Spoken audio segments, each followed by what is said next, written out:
আমি বাপু বাঙালি মানুষ, অত ইংরেজি টিংরেজি বলতে পারবো না। ইংরেজিতে ফ্রেঞ্চ ফ্রাই এটা সেটা বলতে পারবো না। আমি সরাসরি বলতেছি আলু ভাজা। আলু ভাজাটা সেই স্বাদ। এইভাবে আলু ভাজা খাই দেখেন টমেটো সস দিয়ে, সেই অসাধারণ।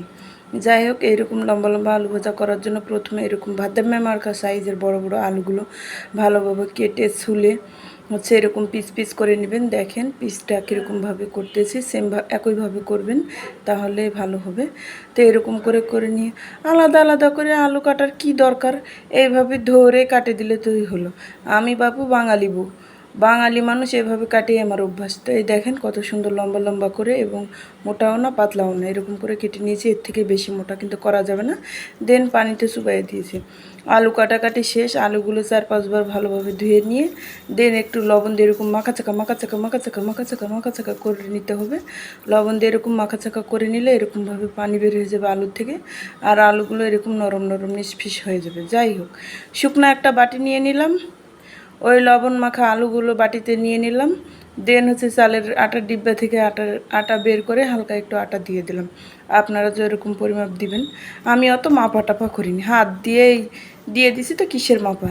তারপরে এইভাবে ভালোভাবে হাত দিয়ে লাড়াচাড়া কতক্ষণ লাড়াচাড়া করার পর ভালোভাবে আটাগুলো মাখিয়ে নিয়ে দেখেন প্রত্যেকটা আলুতে কিন্তু আমার আটা মাখিয়ে গেছে। আর এইখানে হচ্ছে কারেন্টের চুলায় দিয়ে দিয়েছি তেল গরম।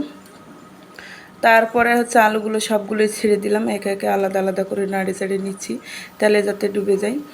আর হচ্ছে চুলার আঁচটা একেবারে লো হিটে রেখে যতদূর পারবেন, আপনাদের যেরকম ধৈর্য আছে সেরকম লো হিটে রেখে আলুটা ভাজার চেষ্টা করবেন।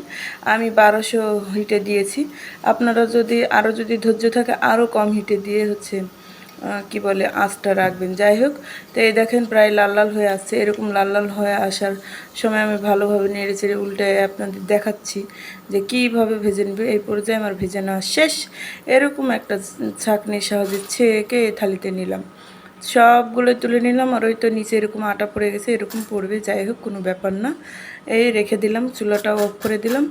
এই দেখেন কীরকম বাজতেছে আর কতটা মুসমুসে হয়েছে, এটা দেখেই বোঝা যাচ্ছে এই ভিতর থেকে একদম সিদ্ধ হয়ে গেছে।